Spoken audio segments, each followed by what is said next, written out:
Suamiku sengaja selingkuh agar bisa cerai dan mendapat separuh dari harta Gonogini, namun ternyata ini yang terjadi.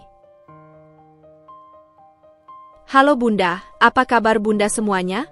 Sebelum masuk ke ceritanya, jangan lupa subscribe terlebih dahulu ya. 10 tahun pernikahan kami bukan tanpa masalah, tapi selalu ada cara untuk kembali saling menggenggam tangan dan menertawakan badai yang lewat. Aku dan Mas Haikal membangun rumah tangga dari nol, dari kontrakan sempit di pinggiran kota, dari nasi goreng instan di akhir bulan, dari mimpi-mimpi kecil yang kami bagi sambil menatap langit-langit kamar.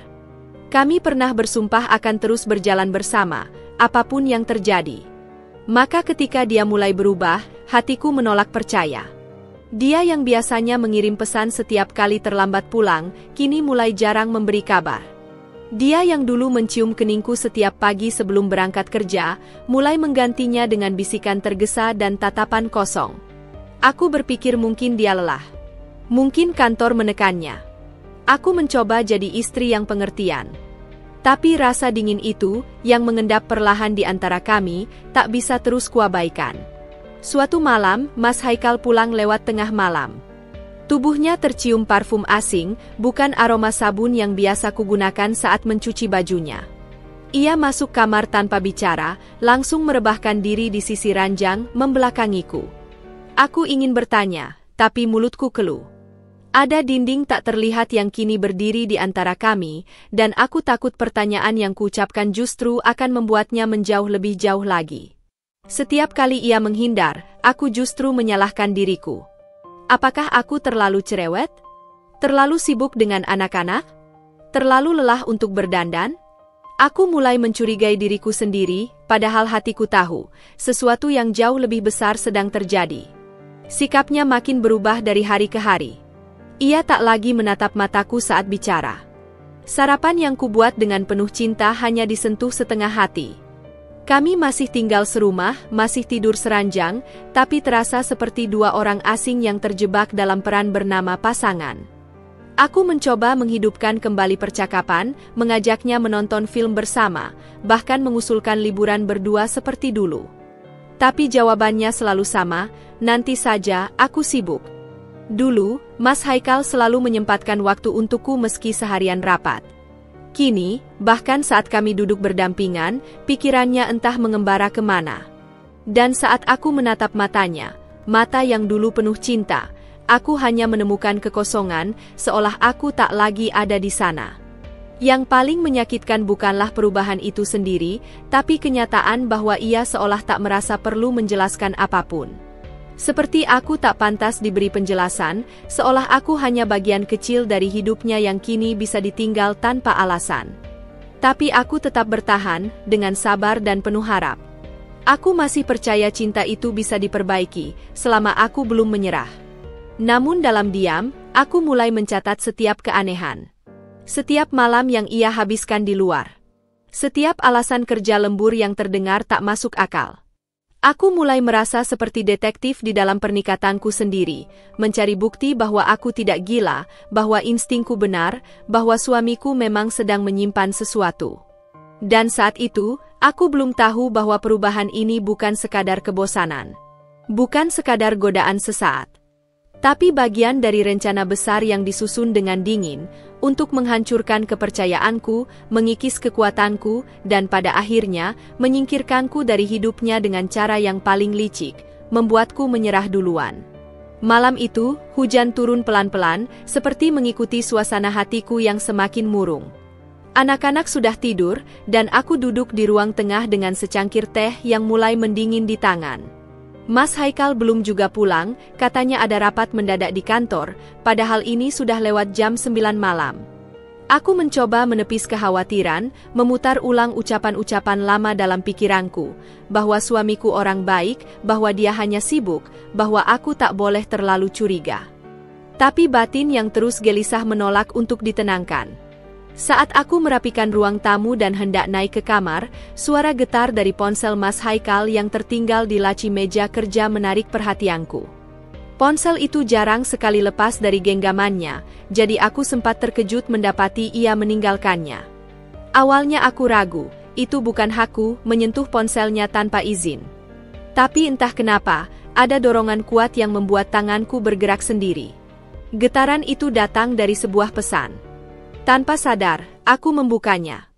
Hanya satu kalimat namun cukup untuk membuat tubuhku lemas. Besok kita ketemu lagi ya? Aku kangen. Dan yang mengirimnya? Rini. Nama yang asing, tapi entah kenapa terasa sangat mengancam. Jantungku berdebar kencang. Aku membacanya berulang kali, berharap ada kesalahan, berharap itu pesan salah kirim, atau mungkin hanya teman kerja yang bercanda. Tapi dalam hati, aku tahu, tidak ada yang bercanda dengan kata kangen di tengah malam, apalagi pada pria beristri. Mataku melanjutkan menyusuri deretan percakapan sebelumnya. Ada foto-foto, emoji hati, dan candaan-candaan mesra yang seolah menampar wajahku berkali-kali. Rasanya seperti ditusuk dari belakang oleh orang yang paling aku percaya. Dunia seperti berputar pelan, mengaburkan semua yang sebelumnya terasa pasti. Semua kepercayaan yang kupegang selama ini mulai terasa rapuh dan sia-sia. Namun saat itu, aku tidak langsung memarahinya. Aku tidak melempar ponselnya, tidak menjerit atau menangis seperti di sinetron. Sebaliknya, aku diam.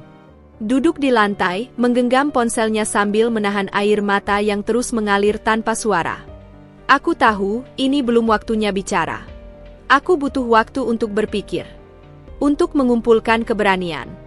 Untuk memastikan bahwa yang kulihat bukan hanya sebuah kesalahan, tapi awal dari kebenaran pahit yang selama ini kusembunyikan sendiri dalam hati.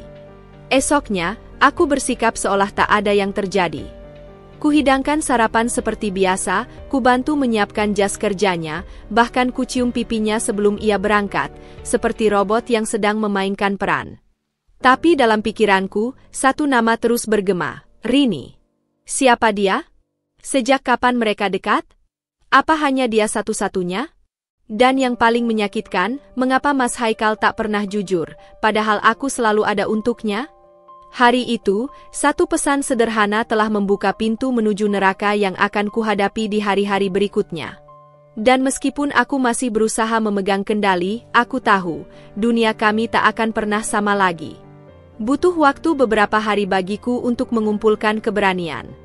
Aku menyimpan pesan dari Rini itu dalam ingatan, mengamati setiap gerak-gerik Mas Haikal, mencoba mencari waktu yang tepat untuk bicara. Tapi kapan waktu itu benar-benar ada? Setiap kali kami berada di ruangan yang sama, suasana jadi canggung. Aku tahu sesuatu berubah. Dia tahu aku mulai tahu. Tapi tak ada yang mau mengucapkan apa-apa terlebih dahulu. Hingga suatu malam, saat anak-anak sudah tidur, aku duduk di meja makan dengan satu niat. Aku harus tahu jawabannya, meski itu akan menyakitkan. Mas Haikal baru saja pulang, jaketnya masih menempel di tubuh, rambutnya sedikit basah. Aku menunggunya duduk sebelum akhirnya berkata pelan namun tegas, "Aku lihat pesan dari Rini di ponselmu." Hening sesaat. Dia tidak terkejut, hanya menarik napas panjang seperti seseorang yang tahu waktunya tiba. Aku berharap ada penyesalan di matanya, pengakuan jujur, bahkan mungkin air mata yang menunjukkan ia sadar telah menyakitiku. Tapi yang kudapatkan hanyalah tatapan dingin, datar, tanpa rasa bersalah sedikit pun. "Aku capek, Din," katanya, suaranya rendah namun tajam. "Capek dengan semua aturanmu, semua tuntutanmu. Kamu terlalu mengekang." Ucapannya bagai cambuk yang mencabik seluruh hatiku. Menyekang? Aku yang menemaninya sejak awal karirnya, yang menjaga rumah dan anak-anak saat dia lembur hingga larut malam, yang bahkan tak pernah mempersoalkan uang belanja saat dia mulai membatasi pengeluaran.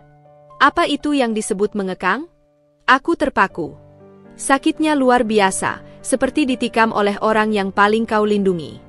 "Lalu Rini itu apa?" tanyaku dengan suara tercekat. Dia mengalihkan pandangan, menatap meja seolah jawaban ada di sana. Dia memberiku ruang. Dia mendengarkan. Dia tidak menuntut. Kalimat demi kalimatnya terasa seperti pecahan kaca yang kutelan hidup-hidup. Malam itu, tidak ada permintaan maaf. Tidak ada upaya memperbaiki. Yang ada hanyalah pembelaan diri dan pembalikan kesalahan. Aku duduk diam, tidak tahu harus marah atau menangis. Yang jelas, hatiku hancur. Setelah 10 tahun, ternyata aku hanyalah sosok yang mudah digeser ketika dia merasa bosan. Semua pengorbanan yang kulakukan tak lagi berarti di matanya. Dan yang paling menyakitkan, dia tidak menyesal sedikit pun telah menghancurkan kepercayaanku. Setelah percakapan itu, aku tidak bisa tidur. Tatapanku kosong menembus langit-langit kamar. Di sebelahku, Mas Haikal tidur seperti tak ada yang terjadi. Mungkin baginya semua ini hanya fase. Atau mungkin, ini memang rencananya sejak awal, membuatku merasa bersalah agar dia bebas melangkah. Tapi malam itu, dalam diam, aku mulai membangun satu hal yang selama ini tidak pernah benar-benar kupunya, tekad untuk melawan. Aku pikir setelah konfrontasi malam itu, Mas Haikal akan berubah. Setidaknya mencoba menjaga jarak dari Rini, atau berpura-pura menyesal agar pernikahan kami tetap terlihat utuh. Tapi ternyata dia tidak lagi peduli pada penampilan. Ia tak lagi menutupi jejak. Justru setelah pengakuan pahit itu, ia semakin berani menunjukkan wajah aslinya. Tanpa rasa bersalah, tanpa ketakutan akan kehilangan keluarga yang telah kami bangun bersama. Ia datang dan pergi sesuka hati. Ponselnya kini dibiarkan terbuka begitu saja, seolah berkata, "Lihat saja sesukamu. Aku tidak takut lagi." Dan benar saja, setiap pesan dari Rini seperti tamparan baru yang memaksa mataku terbuka lebih lebar. Mereka tak hanya menjalin hubungan, mereka menikmati penghinaan ini, menikmati melihatku diam dan terluka. Aku mencoba tetap kuat di depan anak-anak. Berpura-pura bahwa ayah mereka hanya sibuk, bahwa semua baik-baik saja. Tapi kenyataannya, hatiku hancur sedikit demi sedikit. Lalu, seakan semesta ingin menguji batas kesabaranku, sebuah pesan dari sahabatku, Laila, masuk malam itu. Isinya sebuah foto. Foto Mas Haikal sedang duduk di kafe, tangannya menggenggam tangan seorang wanita, dan wajah mereka berseri-seri seolah dunia hanya milik berdua. Perempuan itu tentu saja Rini. Aku mengenali wajahnya dari foto-foto di ponsel Mas Haikal. Tidak hanya berani mengkhianatiku secara diam-diam, mereka kini memamerkannya di tempat umum, seolah aku tidak lagi ada dalam hidup Mas Haikal. Seolah aku hanyalah sisa-sisa dari masa lalu yang bisa diabaikan begitu saja. Kepalaku berdenyut saat kutatap foto itu. Tanganku gemetar, dada sesak. Tapi lebih dari itu, aku merasa ditertawakan.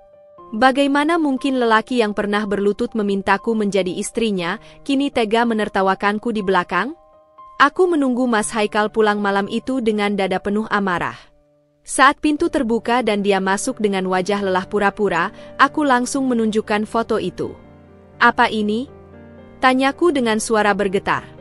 Dia menatap foto itu sebentar, lalu mendengus pelan dan meletakkan tasnya di sofa. "Kamu diam-diam nyuruh orang ngikutin aku sekarang? Paranoia kamu makin parah." Alih-alih menjelaskan atau meminta maaf, ia malah membalikkan tuduhan. "Kalau kamu gak suka, ya cerai aja," katanya tanpa ragu. Kalimat itu menggema di telingaku, membuat tubuhku nyaris limbung. Jadi, ini tujuannya? Supaya aku menyerah lebih dulu? Supaya aku yang mengambil langkah cerai, lalu dia bisa berpura-pura sebagai korban dari istri yang tak mampu memahami? Aku menatap wajahnya, mencari sisa-sisa pria yang dulu kucintai, tapi yang kulihat hanyalah ambisi. Ketamakan. Kekosongan yang begitu asing, seolah orang di depanku bukan lagi Mas Haikal yang pernah bersumpah tak akan menyakitiku. Aku tidak langsung menjawab. Di dalam diriku, terjadi pertarungan hebat antara amarah dan logika. Tapi satu hal yang mulai ku tahu pasti, aku tidak boleh kalah. Tidak dalam keadaan seperti ini. Karena yang sedang kulawan bukan hanya rasa sakit, tapi juga manipulasi licik yang dibungkus dengan topeng cinta yang telah ia buang.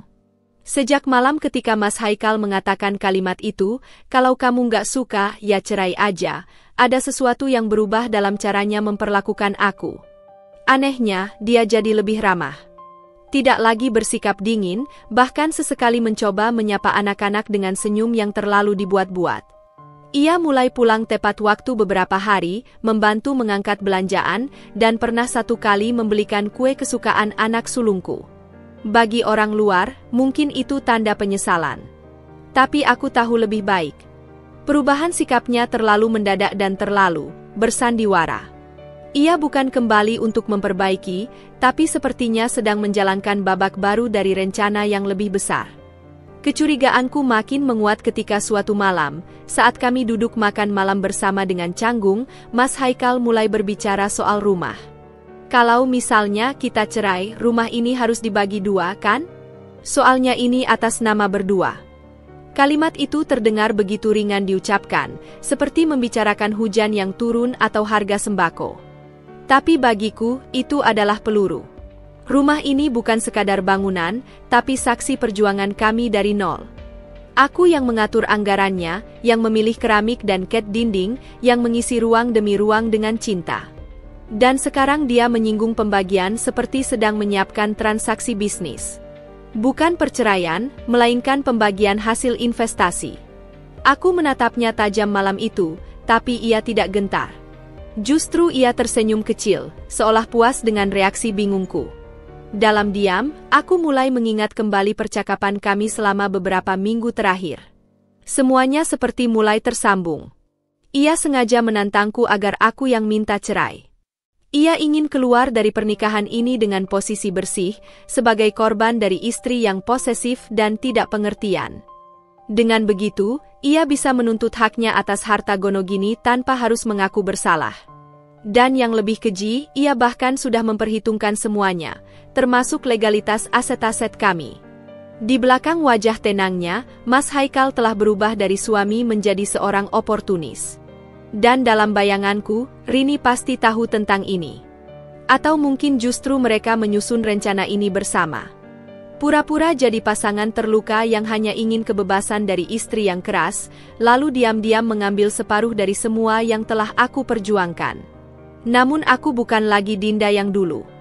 Aku tidak akan memberi mereka kemenangan semudah itu. Maka diam-diam, aku mulai bergerak. Mengumpulkan dokumen-dokumen keuangan, mencatat transaksi yang mencurigakan, dan diam-diam berkonsultasi dengan seorang pengacara yang kupercaya. Aku tahu, pertarungan ini bukan soal cinta lagi. Ini soal harga diri. Dan aku tidak akan membiarkan diriku dipermainkan oleh orang yang pernah bersumpah melindungiku.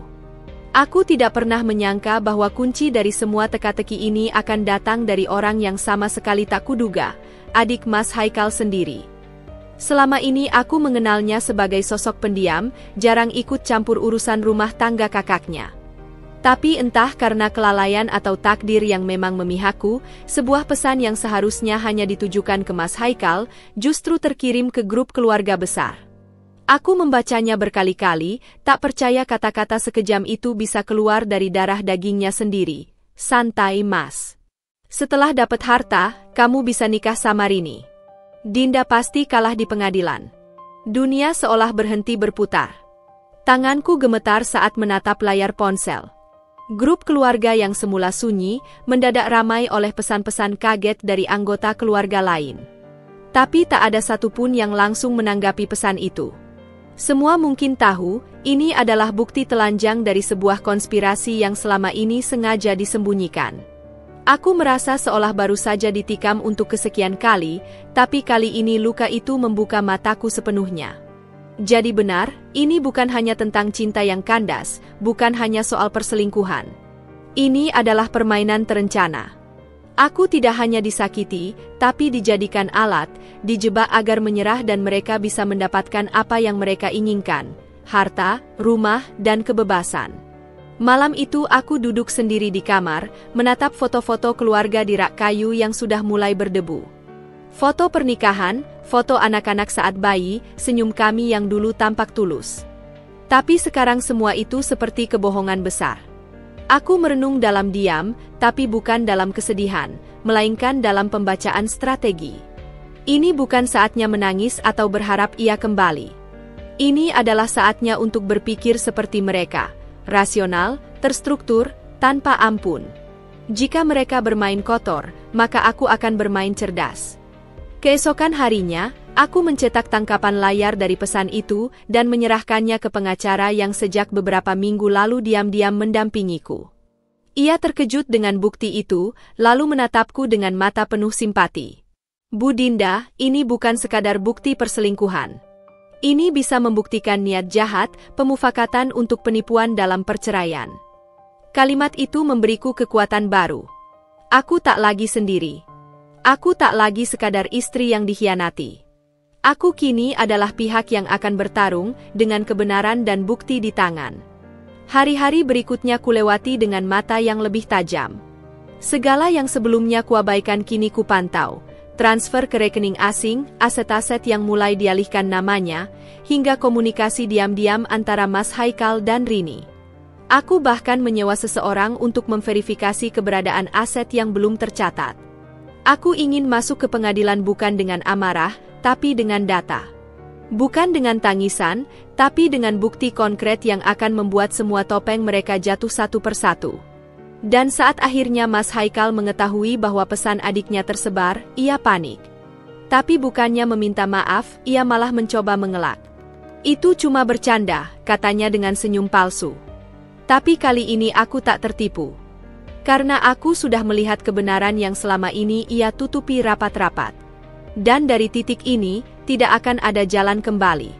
Setelah pesan dari adik Mas Haikal tersebar, pikiranku terus dipenuhi satu nama, Rini. Selama ini dia hanya sosok bayangan yang kusebut dalam kemarahan, yang kulihat hanya dari foto dan pesan. Tapi kini, setelah tahu dia ikut serta dalam rencana menjebakku, aku tidak bisa diam. Aku ingin menatap matanya langsung.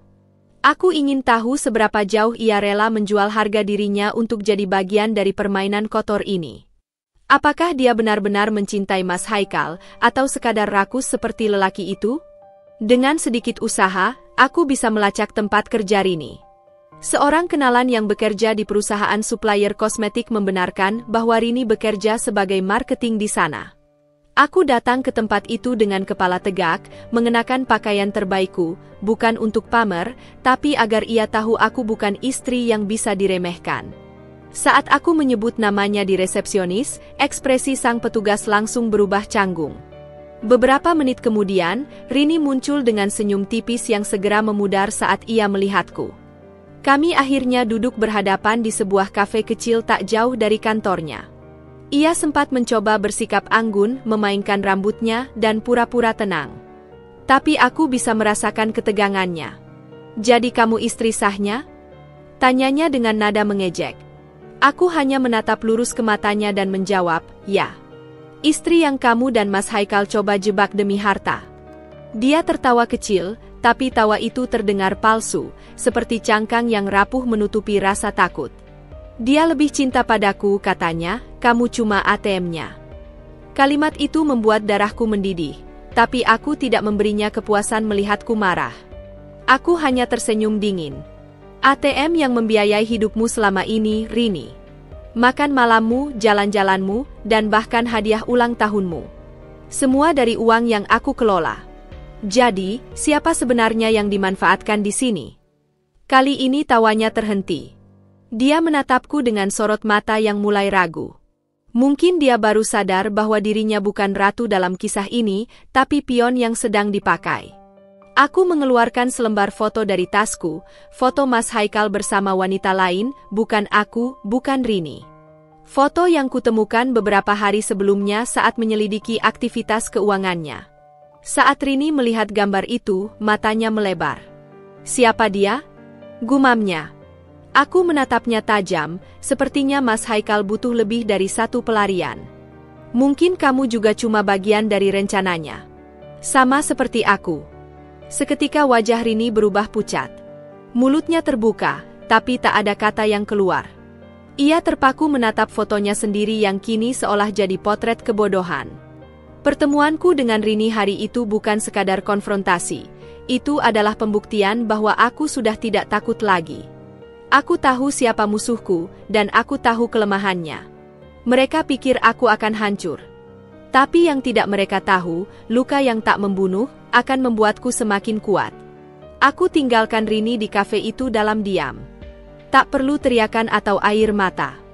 Aku sudah mendapatkan apa yang kubutuhkan, keyakinan bahwa aku lebih siap dari siapapun untuk menghadapi medan perang ini.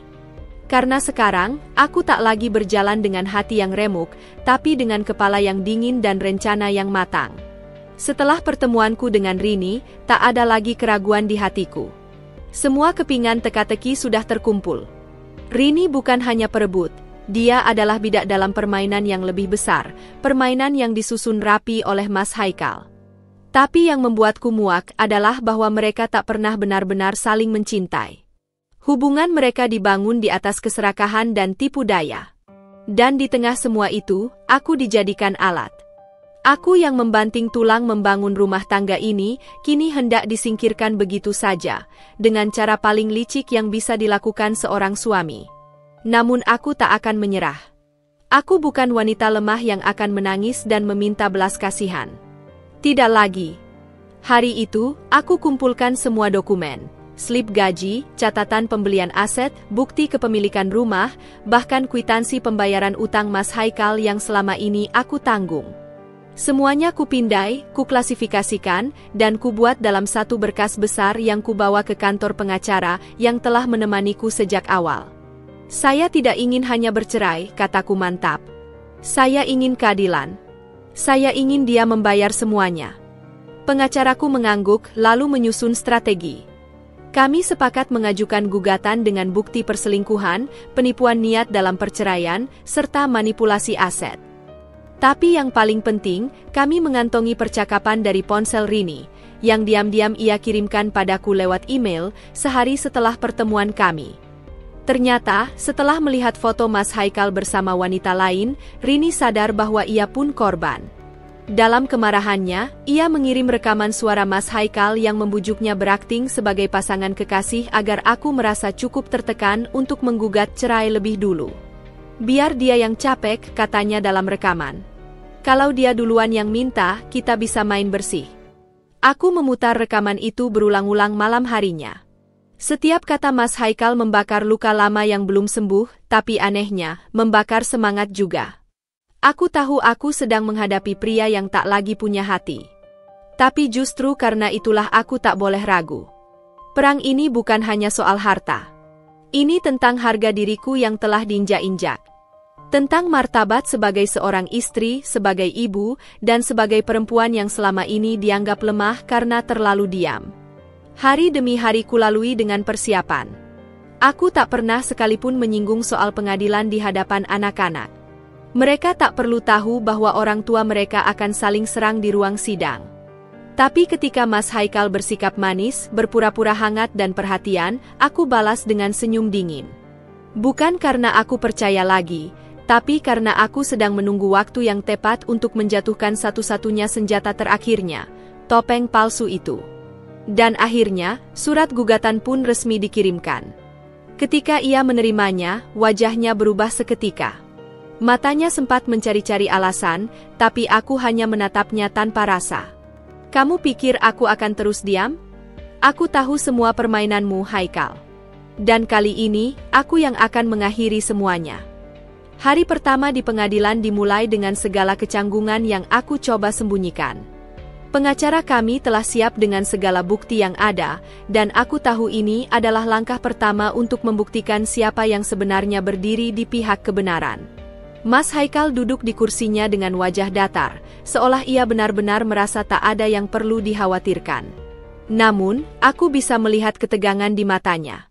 Di balik ekspresi tenangnya, aku tahu ia sedang mencoba mencari celah untuk keluar dari situasi ini. Ia berpura-pura tenang, tapi di dalam, ia pasti merasakan ketakutan yang perlahan mulai merayap. Pengadilan dimulai dengan pernyataan singkat dari hakim yang memimpin. Kami diberi kesempatan untuk menyampaikan alasan mengapa kami membawa perkara ini ke meja hijau. Mas Haikal dengan percaya diri berdiri dan mengklaim bahwa ia adalah korban dari istri yang terlalu posesif dan selalu mengendalikan segala hal dalam rumah tangga. Ia menyebutkan beberapa alasan seolah-olah aku yang membuat segala sesuatu menjadi buruk. Dinda terlalu banyak mengatur hidup saya, katanya dengan nada sedikit terkesan kesal. Saya tak bisa berkembang dengan tekanan seperti itu. Kami sudah berusaha, tapi tidak ada jalan keluar. Aku menatapnya, tak percaya bisa mendengar kata-kata itu keluar dari mulutnya. Dulu, ia selalu mengatakan bahwa kami adalah tim. Kami berbagi keputusan, bertukar ide, dan saling mendukung. Namun sekarang, ia berdiri di hadapan hakim, mencoba menggambarkan aku seolah-olah aku adalah sumber dari segala masalah dalam rumah tangga kami. Semuanya adalah kebohongan yang sengaja disusun untuk menciptakan citra yang baik di hadapan hukum dan masyarakat. Tapi aku tidak akan membiarkan kebohongan itu bertahan.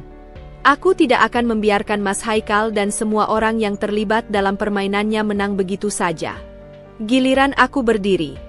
Semua mata tertuju padaku, dan meskipun ada rasa takut di dalam dada, aku tahu aku harus berbicara dengan penuh keyakinan. Aku mulai dengan perlahan, menguraikan segala hal yang terjadi, keputusan-keputusan yang kuterima, pembagian tanggung jawab dalam rumah tangga, dan bagaimana Mas Haikal yang dulu selalu menganggap aku sebagai pasangan yang setara, tiba-tiba berubah menjadi seseorang yang jauh lebih egois. Aku menceritakan dengan jelas bagaimana ia mulai menyembunyikan banyak hal dariku, bagaimana ia dengan sengaja mengalihkan harta kami ke rekening pribadi, dan bagaimana ia dengan terang-terangan menjalin hubungan dengan Rini, sambil berharap aku akan mengalah dalam perceraian ini.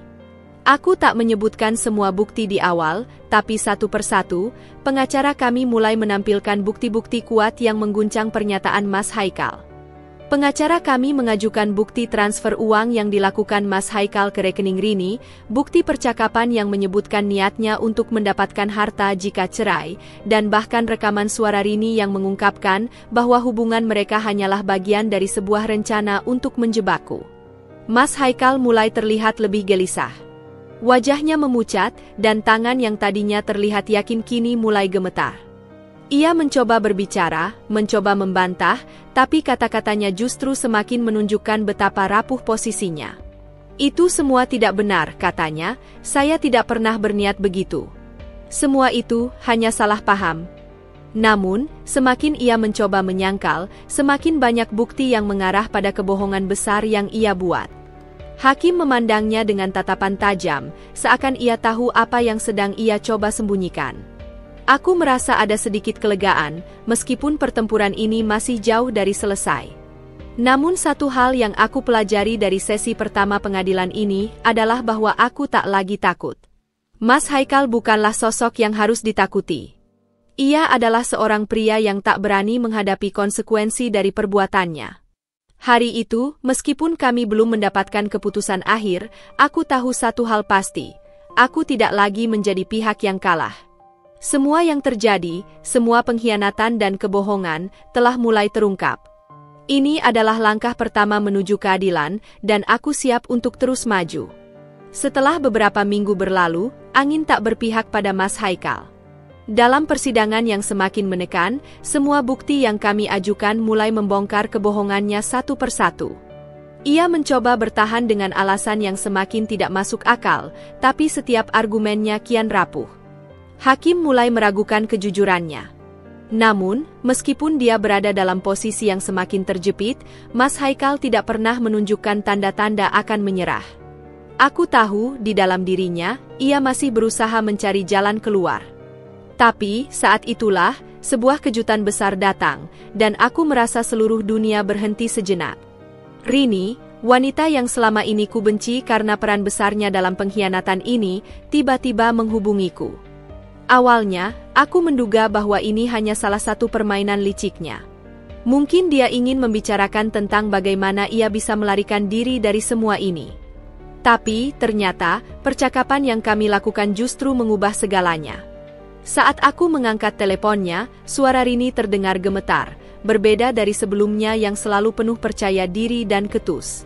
Dinda, aku ingin bicara, katanya, suaranya terdengar lemah, seperti ada beban berat yang ia tanggung. Aku terdiam sejenak, merasa tak percaya. Aku yang selama ini merasa dikhianati, kini justru mendengar Rini, wanita yang membuat hidupku berantakan, meminta maaf. Aku tahu kamu mungkin benci aku, dan aku paham jika kamu tak ingin mendengarkan.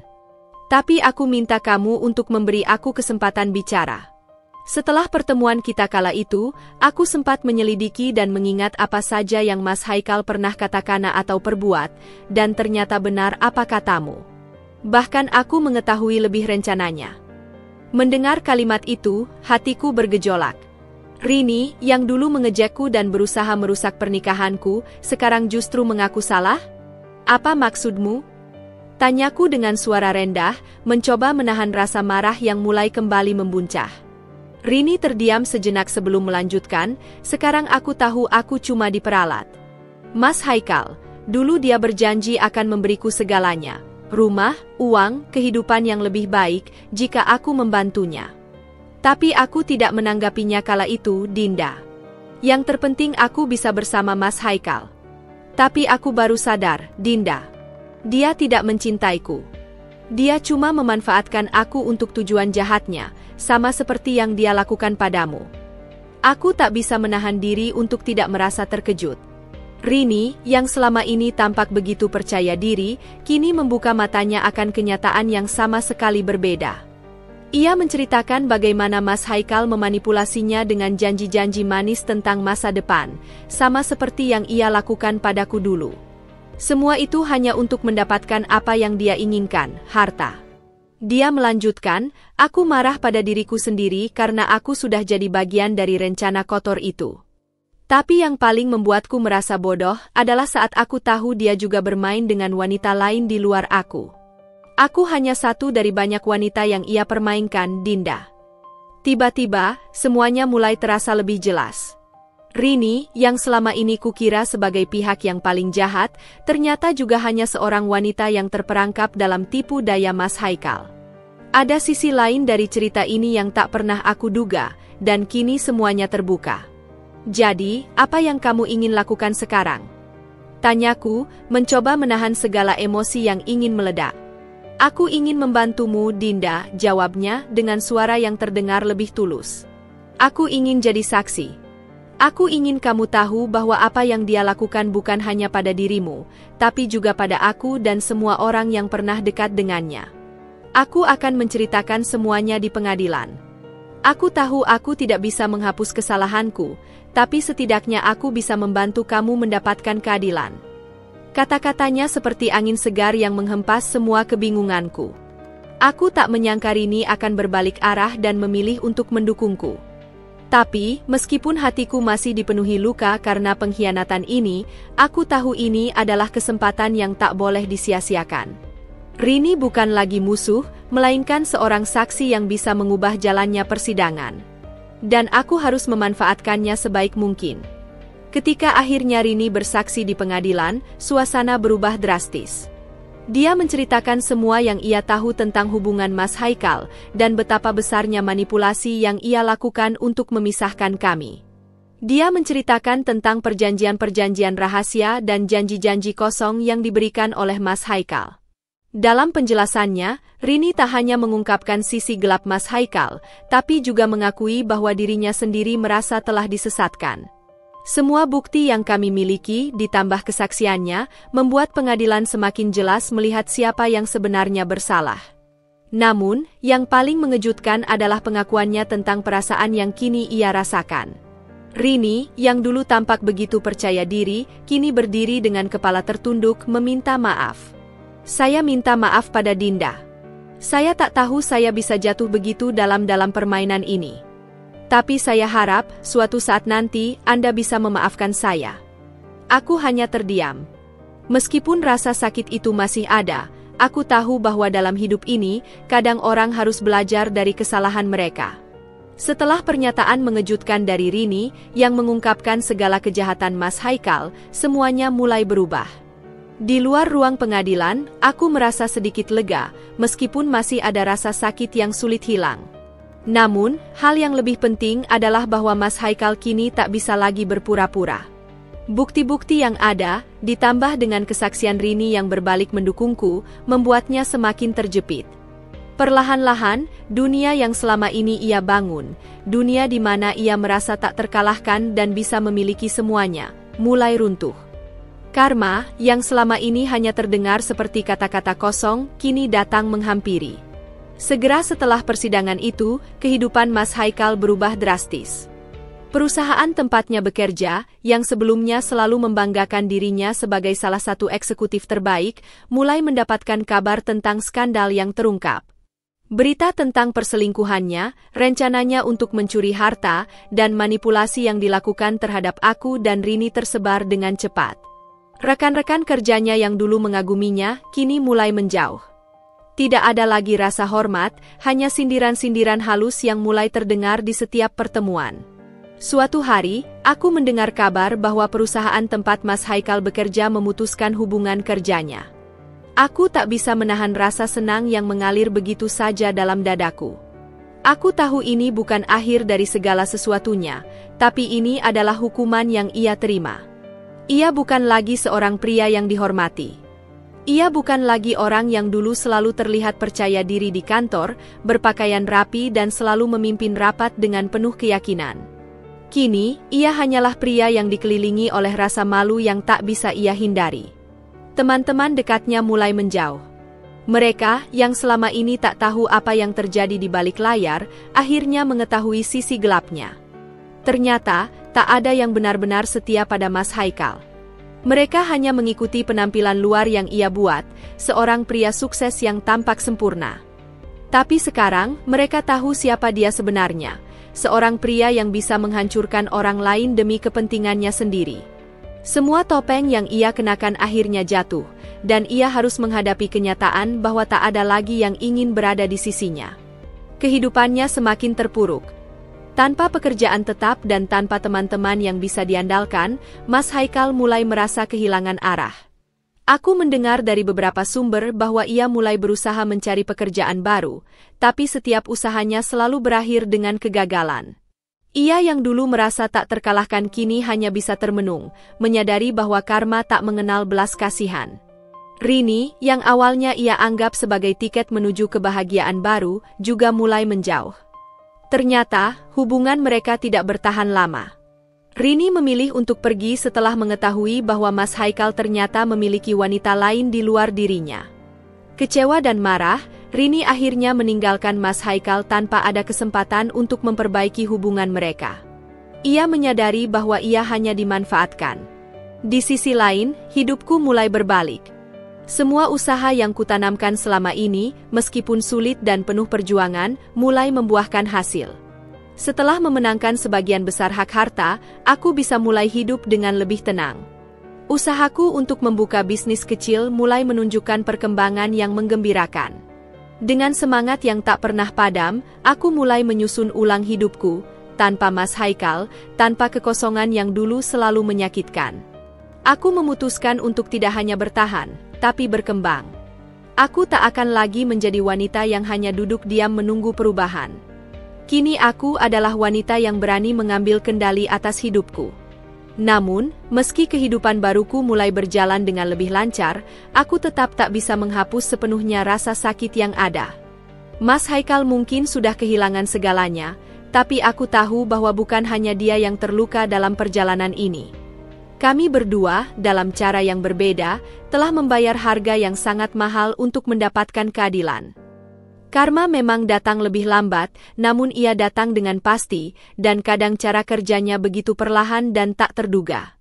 Di tengah perubahan besar yang terjadi dalam hidup kami, aku merasa seolah hidupku sedang menulis babak baru yang lebih cerah. Hari demi hari, aku belajar untuk melepaskan dan berdamai dengan masa lalu. Aku bisa tersenyum melihat hasil kerja keras dan ketekunanku yang kini mulai berbuah.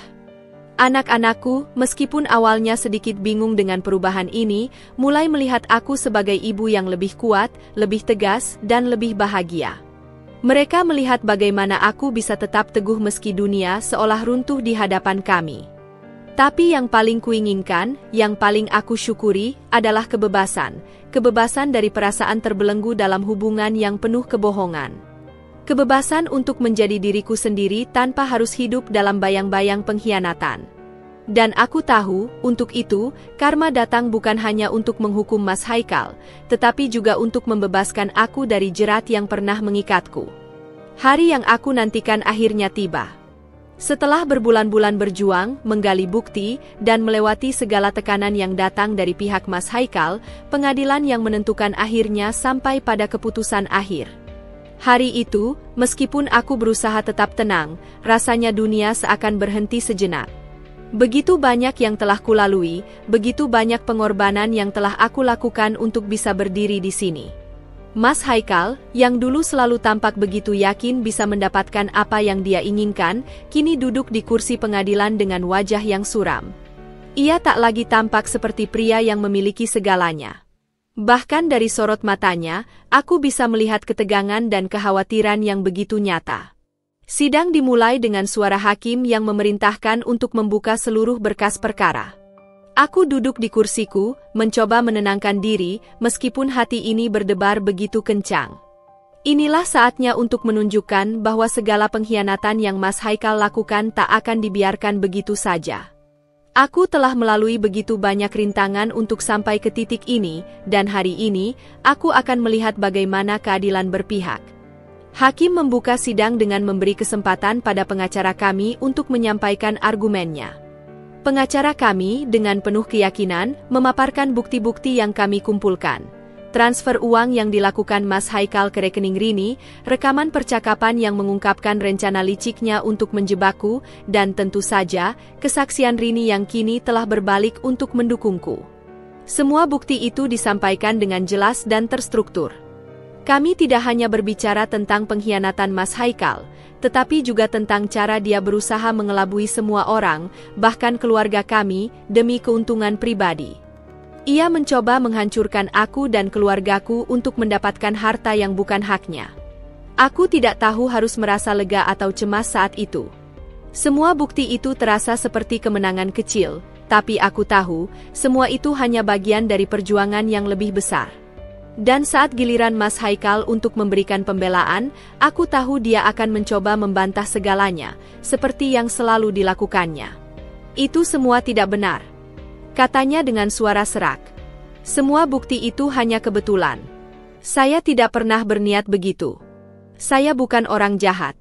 Dinda yang selalu berlebihan. Namun, semakin ia berbicara, semakin ia terjerat dengan kata-katanya sendiri. Semua yang dia katakan tidak sebanding dengan bukti yang kami miliki. Ia berusaha tampil sebagai korban, mengklaim bahwa aku adalah istri yang mengekangnya, yang selalu menghalangi jalan hidupnya. Namun aku tahu, tak ada lagi yang bisa menutupi kenyataan bahwa ia sudah merusak pernikahan kami dengan perbuatan-perbuatannya sendiri.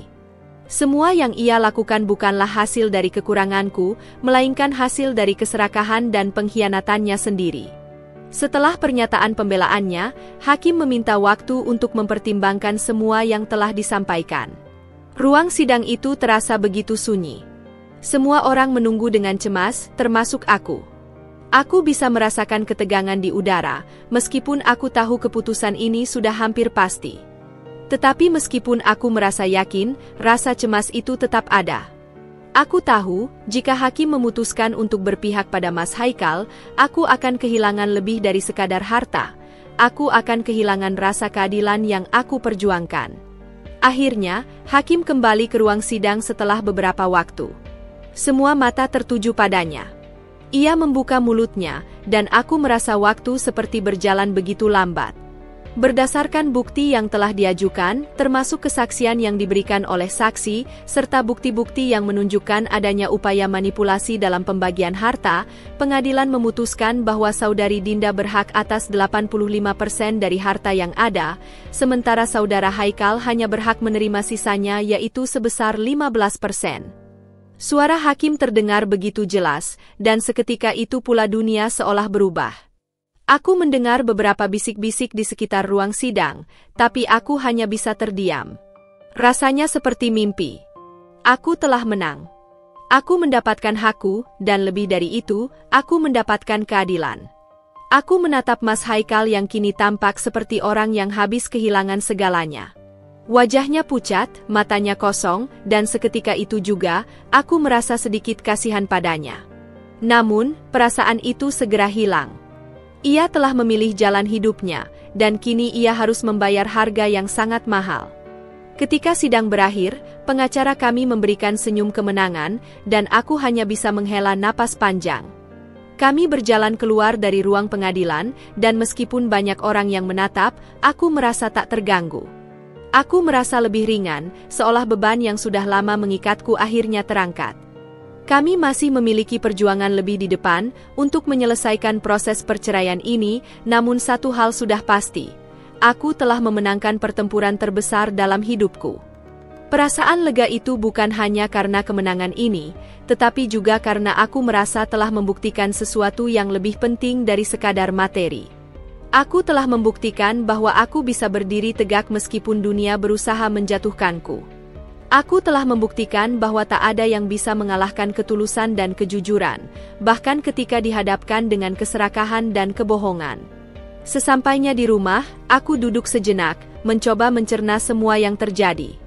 Anak-anakku datang menghampiriku, dan aku bisa melihat kelegaan di mata mereka. Mereka tahu, ini adalah akhir dari segala kegelisahan yang kami alami. Hidup kami mungkin belum sepenuhnya kembali seperti sedia kala, tetapi sekarang kami bisa melangkah maju dengan kepala tegak. Kini, aku tidak hanya menang di pengadilan, tetapi juga menang dalam hidupku sendiri. Dengan kebebasan yang kuterima, aku tahu aku bisa meraih apapun yang aku inginkan, dan aku akan melakukannya untuk diriku dan anak-anakku. Setelah pengadilan, dunia terasa berbeda. Tak hanya karena keputusan yang mendukungku, tetapi juga karena aku akhirnya merasakan sesuatu yang selama ini terasa begitu jauh, kebebasan. Sejak Mas Haikal memutuskan untuk menghancurkan semuanya dengan pengkhianatan dan ketidaksetiaannya, aku merasa terperangkap dalam jerat yang tak kunjung terlepas. Selama bertahun-tahun, aku berusaha mempertahankan keluarga yang seharusnya menjadi tempat perlindunganku. Namun, kini, dengan keputusan pengadilan itu, aku merasa seolah-olah aku diberi kesempatan untuk hidup lagi, untuk menjadi diriku sendiri tanpa bayang-bayang masa lalu yang menghantui. Hari-hari pertama setelah sidang, aku merasa seolah ada beban berat yang terangkat dari pundakku. Aku mulai menjalani rutinitas yang lebih ringan, lebih fokus pada diriku sendiri dan anak-anakku. Aku tidak lagi terikat oleh perasaan takut akan masa depan yang tidak pasti. Sebaliknya, aku merasakan optimisme yang mengalir perlahan-lahan, mengisi setiap sudut kehidupan yang dulu penuh kekosongan. Aku tahu, meskipun masih ada beberapa proses hukum yang harus aku jalani, langkah terbesar dalam hidupku sudah terambil. Aku telah menginjakkan kaki di tanah yang lebih kokoh, lebih aman, dan lebih tepat untuk masa depan kami. Tentu saja, tak bisa dipungkiri bahwa aku masih merasa sedikit cemas. Proses perceraian yang panjang belum sepenuhnya selesai, dan aku masih harus berhadapan dengan Mas Haikal yang terus berusaha menggoyahkan kedudukanku, meskipun ia sudah kalah di pengadilan. Tapi kali ini, aku tidak merasa terintimidasi. Aku sudah melihat wajah aslinya, aku sudah mengetahui segalanya. Dia bukan lagi pria yang aku kenal, melainkan seseorang yang terlalu sibuk dengan egonya sendiri untuk peduli pada apa yang benar. Dengan keputusan pengadilan yang memihakku, aku merasa memiliki kekuatan untuk melangkah maju. Dalam beberapa minggu setelah sidang, aku memutuskan untuk mulai membuka bisnis kecil-kecilan. Sebagai ibu tunggal dengan 2 anak, aku tahu aku tak bisa hanya bergantung pada uang hasil perceraian, meskipun itu cukup membantu. Aku ingin membangun sesuatu yang lebih stabil, sesuatu yang berasal dari jerih payahku sendiri. Aku mulai menjual makanan ringan di pasar lokal, dan tak disangka, usahaku mendapat respon positif. Anak-anakku, yang awalnya khawatir tentang masa depan, mulai merasa lebih lega melihat ibunya bekerja keras untuk menciptakan kehidupan yang lebih baik. Mereka juga mulai lebih mandiri, karena mereka tahu bahwa dengan kerja keras, kami bisa bertahan dan bahkan lebih dari itu. Hari demi hari, bisnis itu semakin berkembang. Aku mulai menerima pesanan dari berbagai tempat, dan seringkali aku harus bekerja lembur untuk menyiapkan semua pesanan yang datang. Tentu saja, itu bukanlah hal yang mudah. Tapi setiap kali aku melihat senyum anak-anakku, setiap kali aku mendengar mereka bercerita tentang hari-hari sekolah yang mereka jalani dengan lebih ceria, aku merasa segala kerja keras itu sebanding. Aku tak hanya berjuang untuk diri sendiri, tetapi juga untuk mereka. Untuk memberi mereka kehidupan yang lebih baik, kehidupan tanpa rasa takut dan cemas tentang apa yang akan datang. Mas Haikal, di sisi lain, terus berada dalam kehidupan yang penuh ketegangan. Bisnisnya semakin terpuruk, dan aku mendengar bahwa ia mulai terlilit utang. Ia mencoba mencari pekerjaan baru, tetapi setelah semua skandal yang terungkap, tak ada perusahaan yang mau menerimanya. Teman-temannya menjauh, keluarga besarnya juga mulai ragu untuk mendukungnya. Bahkan adiknya, yang dulu selalu ada di sisinya, kini hanya bisa melihatnya dari jauh. Tanpa keluarga, tanpa pekerjaan, dan tanpa teman, Mas Haikal hanya bisa tenggelam dalam penyesalan. Tapi itu bukan urusanku lagi. Aku sudah cukup belajar untuk tidak menghabiskan waktu memikirkan hidupnya. Dia telah memilih jalannya, dan aku memilih untuk fokus pada kebahagiaanku sendiri. Di tengah segala perubahan ini, aku mulai mengenal kembali diriku sendiri. Setelah bertahun-tahun menjadi istri yang setia dan ibu yang selalu mendahulukan kepentingan keluarga, aku akhirnya merasa seperti wanita yang bebas untuk memilih jalannya sendiri. Aku mulai menikmati waktu untuk diri sendiri, pergi ke salon, membaca buku, atau hanya berjalan-jalan di sekitar taman sambil berpikir tentang masa depan yang lebih cerah. Aku juga mulai membuka diri untuk kemungkinan baru, meskipun aku tahu itu masih harus dilakukan dengan hati-hati. Tidak mudah untuk membuka hati setelah terluka begitu dalam, tetapi aku merasa bahwa hidup tidak hanya tentang bertahan. Hidup juga tentang berkembang, dan aku ingin menjadi wanita yang kuat, bahagia, dan mandiri. Anak-anakku juga mulai melihat perbedaan besar dalam diriku. Mereka melihat ibunya yang lebih ceria, lebih penuh semangat, dan lebih berani menghadapi tantangan. Kami mulai menghabiskan lebih banyak waktu bersama, pergi ke tempat-tempat yang menyenangkan, dan merayakan setiap pencapaian kecil yang kami capai. Mereka tak lagi melihatku sebagai wanita yang lelah dan cemas, melainkan sebagai ibu yang penuh dengan harapan. Aku tidak ingin mereka tumbuh menjadi orang yang takut pada tantangan hidup. Aku ingin mereka tahu bahwa meskipun hidup penuh dengan ujian, kita selalu bisa bangkit dan melanjutkan perjalanan. Mas Haikal memang masih ada dalam hidupku, namun hanya sebagai kenangan yang memudar. Aku sudah menerima kenyataan bahwa tak ada lagi yang bisa kami selesaikan. Tak ada lagi ruang untuknya dalam hidupku. Dengan segala yang terjadi, aku akhirnya menyadari bahwa kebahagiaan tidak datang dari harta atau pengakuan orang lain, tetapi dari kedamaian dalam diri kita sendiri. Aku tidak lagi merasa terjebak. Aku tidak lagi merasa cemas tentang masa depan. Sebaliknya, aku merasa optimis dan penuh semangat untuk menatap hari-hari yang akan datang. Aku telah menemukan hidup baru. Hidup yang lebih bebas, lebih berarti, dan lebih penuh dengan kebahagiaan yang hakiki. Dan yang paling penting, aku menemukan diriku sendiri kembali. Kini, aku tahu bahwa meskipun jalan yang aku tempuh penuh dengan penderitaan, itu juga memberi aku kekuatan dan kebijaksanaan yang tak ternilai. Ini adalah awal dari babak baru dalam hidupku, dan aku siap untuk menjalaninya dengan penuh harapan. Setelah melalui semua cobaan, perjuangan, dan kemenangan yang mengubah hidupku, aku merasa seperti aku telah membangun kembali diriku dari puing-puing masa lalu. Bisnisku berkembang, anak-anakku tumbuh dengan lebih bahagia dan mandiri, dan aku pun menemukan kembali rasa damai dalam hidupku. Kehidupan kami mulai memasuki babak baru yang lebih cerah, meskipun jalan yang kami tempuh penuh dengan liku-liku yang tidak mudah. Namun, seperti yang selalu kutahu, kehidupan tak selalu linear. Tak lama setelah aku mulai merasa bahwa segala sesuatunya mulai berjalan dengan baik, sebuah kejadian datang yang hampir membuatku terhenti sejenak. Mas Haikal datang kembali. Aku masih ingat betul saat itu.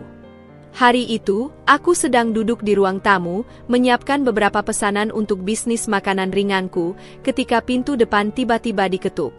Saat kubuka, aku terkejut melihat Mas Haikal berdiri di depan pintu dengan wajah yang tampak begitu lelah dan penuh penyesalan. Seperti ada yang berubah dari dirinya. Wajahnya lebih tirus, kulitnya tampak lebih kusam, dan ada sesuatu yang berbeda di sorot matanya. Tentu saja, aku langsung merasakan perasaan yang bercampur aduk, antara keterkejutan, kebingungan, dan sedikit rasa benci yang masih mengendap. Setelah semua yang terjadi, setelah segala pengkhianatan dan perceraiannya, mengapa dia muncul lagi? Maafkan aku, Dinda, katanya dengan suara yang terdengar serak. Aku tahu aku telah menghancurkan segalanya, tapi aku ingin memperbaiki semuanya. Aku menyesal. Ada keheningan sejenak di antara kami. Aku tidak tahu harus berkata apa. Aku sudah terbiasa hidup tanpa dia, dan kini dia datang begitu saja, meminta maaf. Rasanya hampir tidak masuk akal. Selama beberapa detik, aku hanya diam. Aku tidak tahu apakah aku harus marah, merasa kasihan, atau bahkan merasa apa-apa sama sekali. Semua yang dia katakan terasa begitu asing, seperti kalimat-kalimat yang keluar dari mulut orang yang bukan lagi pria yang aku kenal bertahun-tahun lalu. Aku sudah begitu jauh melangkah. Aku sudah menemukan kekuatan dalam diriku untuk berdiri sendiri. Lalu, mengapa sekarang, setelah semuanya hancur, dia muncul kembali, membawa penyesalan yang terlambat? Apa yang kamu inginkan? Tanyaku dengan nada datar, meskipun ada getaran di dalam hati yang sulit aku bendung. Apakah kamu berharap semuanya bisa kembali seperti dulu? Apakah kamu berpikir bahwa dengan kata-kata ini, aku akan melupakan segala yang telah kamu lakukan? Aku tidak bisa menahan perasaan yang terpendam. Rasanya seperti luka yang baru saja sembuh, tetapi tiba-tiba dibuka kembali oleh kehadirannya. Aku merasa cemas, tetapi aku tahu bahwa aku harus kuat. Ini adalah ujian terakhir yang harus aku hadapi, dan aku tidak boleh jatuh ke dalam jebakan yang sama lagi. Mas Haikal menarik napas panjang, seakan kata-kataku menusuk langsung ke dalam hatinya. Aku tahu aku salah. Aku tahu aku tidak bisa membenarkan apa yang sudah aku lakukan. Tapi aku benar-benar menyesal, Dinda. Aku kehilangan segalanya. Aku kehilangan kamu, anak-anak, dan aku juga kehilangan diriku sendiri. Dia terdengar putus asa. Ada semacam kepedihan dalam suaranya, tetapi di saat yang sama, aku bisa merasakan bahwa penyesalan itu juga datang karena dia benar-benar tidak tahu bagaimana melanjutkan hidup tanpa aku. Di balik semua kata-katanya yang terucap dengan berat, aku bisa melihat bahwa ini bukanlah sebuah perubahan dari dalam dirinya, melainkan sebuah langkah mundur karena hidupnya mulai hancur. Aku tidak bisa mengabaikan kenyataan bahwa dia benar-benar terpuruk. Bisnisnya bangkrut, teman-temannya menjauh, dan hidupnya tampak seperti sebuah reruntuhan yang tak bisa dibangun kembali. Namun, apakah aku harus merasakannya sebagai suatu kewajiban untuk memberinya kesempatan kedua? Hatinya memang tampak remuk, tetapi aku tahu bahwa dia datang bukan karena ingin berubah demi diriku, melainkan karena dia tidak punya pilihan lain. Ia telah kehilangan segalanya yang ia anggap berharga. Tetapi aku sudah memilih untuk tidak lagi menjadi bagian dari hidupnya yang penuh dengan kebohongan dan pengkhianatan.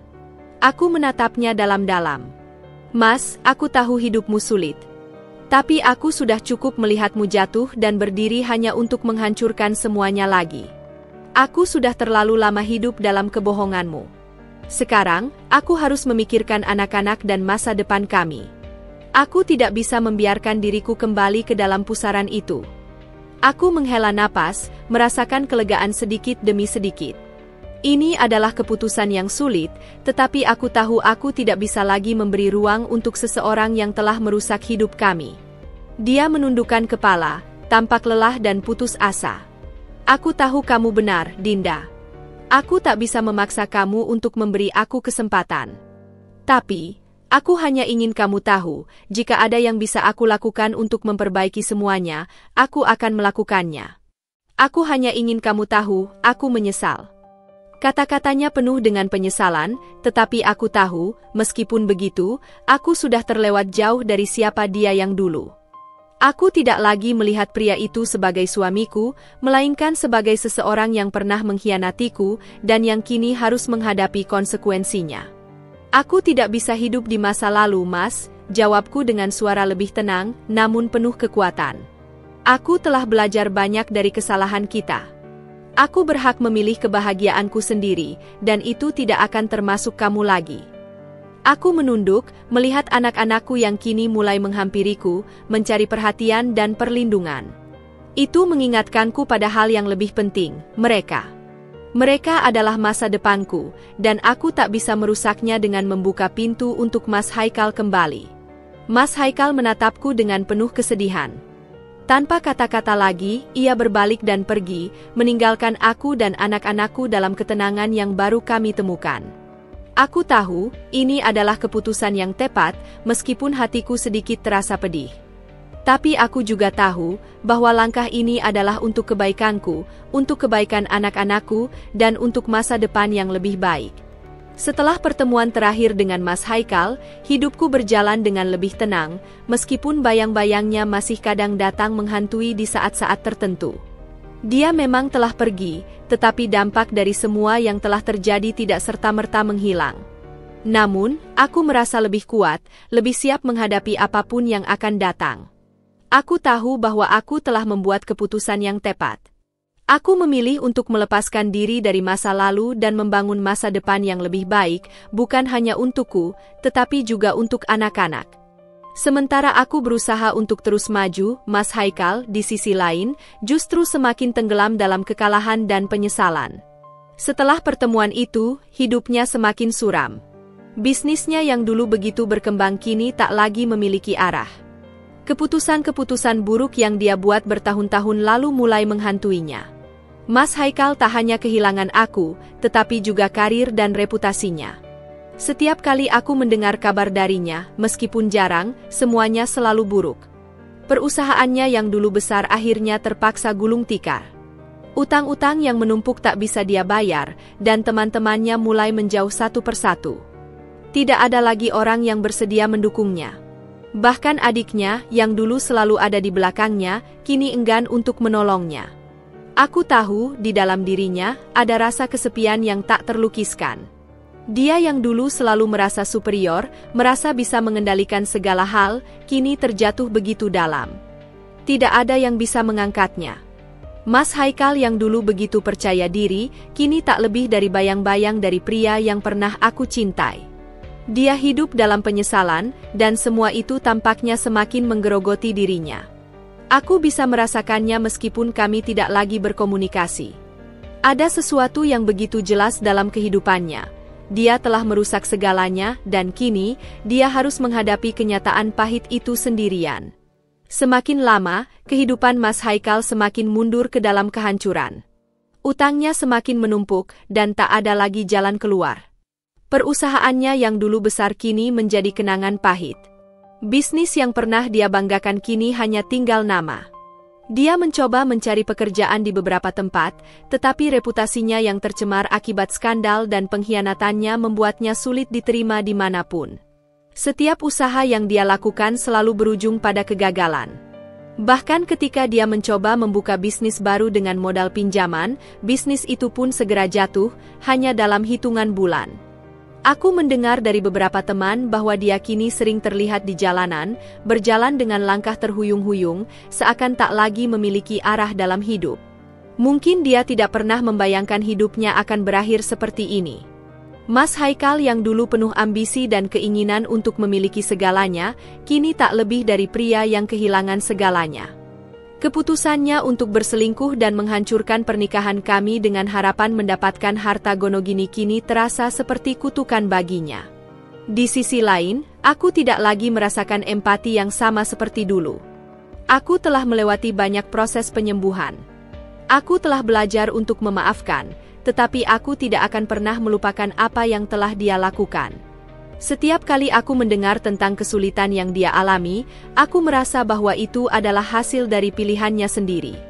Penyesalan memang datang terlambat dan sekarang, dia harus menerima akibat dari tindakannya.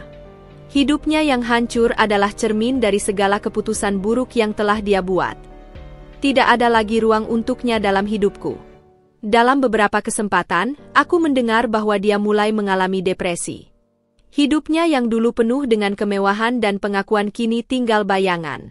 Mas Haikal yang dulu selalu berada di puncak, kini terperosok jauh di bawah, terjebak dalam penyesalan yang tak ada habisnya. Aku mendengar bahwa dia tak bisa tidur, tak bisa makan, dan bahkan sering merasa sangat terisolasi. Perasaan kesendirian itu akhirnya menenggelamkannya sepenuhnya. Dalam keadaan seperti itu, dia benar-benar merasa hampa. Sebuah rasa yang dulu tak pernah dia rasakan karena dia selalu merasa bisa mengendalikan hidupnya. Di tengah segala penderitaannya, aku tidak merasa kasihan padanya. Tidak ada ruang untuk belas kasihan.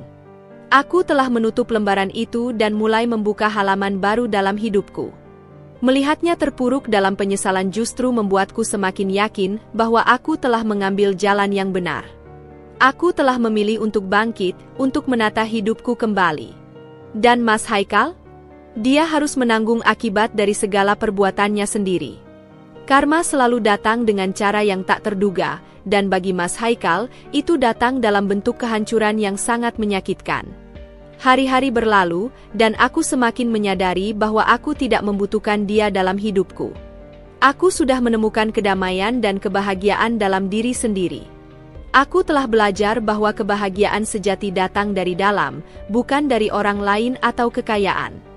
Hidupku kini dipenuhi dengan keberanian, dengan keyakinan, dan yang terpenting, dengan kasih sayang yang tulus dari anak-anakku. Sementara Mas Haikal terus tenggelam dalam penyesalan yang tak ada habisnya, aku hanya bisa berharap bahwa suatu saat dia akan menyadari bahwa tak ada yang lebih berharga dari kejujuran dan cinta yang tulus. Namun, itu bukan lagi urusanku. Aku telah memilih jalanku, dan aku akan terus maju. Setelah melewati segala rintangan, akhirnya aku merasa hidupku benar-benar berubah. Aku tidak lagi terjebak dalam bayang-bayang masa lalu yang kelam. Mas Haikal dan segala drama yang ditimbulkannya kini hanya menjadi bagian dari cerita yang telah lama usai. Aku telah memilih untuk melangkah maju, untuk fokus pada masa depan yang lebih cerah, penuh harapan dan kebahagiaan. Bisnisku semakin berkembang, anak-anakku tumbuh menjadi individu-individu yang mandiri dan penuh kasih, dan aku pun merasa lebih bebas untuk menjadi diriku sendiri, tanpa rasa takut atau beban dari kesalahan-kesalahan yang pernah dilakukan orang lain terhadapku. Ini adalah hidup yang baru, dan aku merasa lebih kuat dari sebelumnya. Namun, kebahagiaan yang sejati itu tidak datang begitu saja. Ia datang setelah aku melalui berbagai proses pembelajaran yang mendalam, yang tak hanya mengajarkanku untuk memaafkan, tetapi juga untuk mencintai diri sendiri dengan cara yang lebih utuh. Aku belajar bahwa kebahagiaan bukanlah sesuatu yang bisa ditemukan dari orang lain, melainkan berasal dari dalam diriku sendiri. Dalam beberapa tahun terakhir, aku berhasil membangun hidup yang stabil dan penuh kedamaian, tetapi aku juga menyadari bahwa ada satu hal yang masih kurang. Aku ingin seseorang yang bisa menghargai dan mencintaiku dengan tulus. Aku ingin memiliki pasangan yang tidak hanya bisa berbagi kebahagiaan, tetapi juga kesulitan hidup, seseorang yang akan menjadi teman sejati dalam setiap perjalanan hidupku. Kehidupan baru ini bukan berarti aku tidak menghadapi tantangan. Bisnis yang aku bangun membutuhkan perhatian dan usaha yang besar. Aku seringkali terjaga hingga larut malam, merencanakan langkah-langkah baru, berinovasi agar usaha kecilku bisa berkembang lebih pesat. Tetapi, ada satu hal yang lebih penting dari sekadar kesuksesan material. Aku bisa menjaga keseimbangan dalam hidup. Aku bisa memberikan perhatian penuh kepada anak-anak dan tetap menjaga hubungan yang sehat dengan keluarga dan teman-teman. Ini adalah kebahagiaan yang lebih mendalam, yang jauh lebih bermakna daripada semua pencapaian luar yang pernah aku raih sebelumnya. Dan, tak disangka, di saat aku merasa bahwa hidupku sudah cukup lengkap, seseorang datang ke dalam hidupku. Dia adalah seorang pria yang sederhana, tidak ambisius dalam arti negatif seperti Mas Haikal, tetapi memiliki ketulusan dan kebaikan yang tidak bisa disangkal. Aku mengenalnya lewat sebuah acara sosial di komunitas yang aku ikuti. Namanya Rudy, seorang pria yang lebih tua dariku beberapa tahun, tetapi wajahnya selalu dipenuhi dengan senyum hangat yang membuat siapapun merasa nyaman berada di dekatnya. Dia bukan tipe pria yang mencari perhatian atau berusaha membuat kesan, tetapi dalam setiap percakapan dengannya, aku bisa merasakan kedalaman hati yang luar biasa. Kami mulai berkenalan lebih dekat, dan aku merasa ada sesuatu yang berbeda dalam diriku. Rudy tidak hanya menghargai apa yang telah aku capai, tetapi dia juga melihat aku sebagai seseorang yang lebih dari sekadar ibu dari anak-anak atau wanita yang telah melalui banyak cobaan dalam hidup. Dia melihat aku sebagai seorang individu yang layak dicintai, yang pantas mendapatkan kebahagiaan, tanpa memandang masa lalu atau kekuranganku. Itu adalah perasaan yang asing bagiku, karena selama ini, aku selalu merasa bahwa kebahagiaan harus diperjuangkan, bahkan jika itu berarti harus menahan rasa sakit. Seiring waktu, kami mulai semakin dekat. Dia bukan hanya pasangan yang mendukung, tetapi juga teman sejati yang siap ada dalam setiap langkah hidupku. Kami berbicara banyak tentang impian, tujuan hidup, dan segala hal yang membentuk diri kami. Rudy memiliki cara yang sangat bijaksana dalam melihat hidup.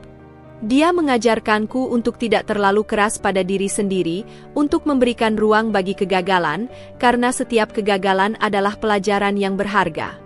Dan aku merasa seiring berjalannya waktu, aku semakin bisa membuka diri, mencintai diri sendiri, dan akhirnya menerima cinta dengan penuh hati. Keindahan dari hubungan kami bukan terletak pada materi atau apa yang bisa kami berikan satu sama lain secara fisik, tetapi pada kualitas waktu yang kami habiskan bersama. Kami menghabiskan banyak waktu untuk berbicara, tertawa, dan menjalani kehidupan yang sederhana tetapi penuh makna. Kami sering melakukan perjalanan bersama, menikmati alam, dan menghabiskan waktu dengan anak-anak. Anak-anak pun mulai menganggap Rudy sebagai sosok yang sangat penting dalam hidup mereka, meskipun mereka tahu bahwa dia bukan ayah kandung mereka. Namun, Rudy selalu memperlakukan mereka dengan penuh kasih sayang, dan itu adalah sesuatu yang sangat aku hargai. Aku juga mulai merasakan bahwa kebahagiaan sejati bukan hanya tentang apa yang ada di luar, tetapi tentang bagaimana aku menerima diriku sendiri dan apa yang telah terjadi. Aku tidak lagi terikat pada perasaan marah atau benci terhadap Mas Haikal. Aku telah lama memaafkannya, bukan untuknya, tetapi untuk diriku sendiri. Dengan melepaskan rasa sakit itu, aku memberikan ruang bagi kebahagiaan baru untuk datang ke dalam hidupku. Hidup yang aku miliki sekarang lebih damai, lebih penuh, dan lebih seimbang. Aku merasa bebas dari beban masa lalu yang selalu membebani. Tidak ada lagi rasa takut atau kecemasan yang menguasai hidupku. Tidak ada lagi perasaan terperangkap dalam hubungan yang penuh dengan kebohongan dan pengkhianatan. Kini, aku tahu bahwa kebahagiaan datang ketika aku memutuskan untuk mencintai diriku sendiri, untuk menghargai setiap detik hidupku, dan untuk berbagi cinta yang tulus dengan orang-orang yang menghargai keberadaanku. Aku tidak lagi merasa bahwa aku harus berjuang untuk mendapatkan cinta, karena cinta itu sudah ada di sekitarku, dalam keluarga, dalam teman-teman, dan dalam diriku sendiri. Mas Haikal? Kehidupannya kini hanya menjadi cerita lama yang tak lagi punya pengaruh apa-apa dalam perjalanan hidupku. Dia telah memilih jalannya, dan aku telah memilih untuk berjalan di jalanku sendiri. Dalam perjalananku ini, aku menemukan bahwa kebahagiaan bukanlah tentang mencapai segala yang aku inginkan, tetapi tentang menerima hidup dengan segala ketidaksempurnaannya dan memilih untuk selalu bangkit, meskipun terkadang jatuh. Dan dengan Rudy di sisiku, aku tahu bahwa kebahagiaan yang sejati adalah pilihan yang bisa kutemukan dalam diri sendiri dan dalam hubungan yang penuh dengan kejujuran, pengertian, dan cinta yang tulus. Inilah hidup yang aku impikan, sederhana, tetapi penuh makna.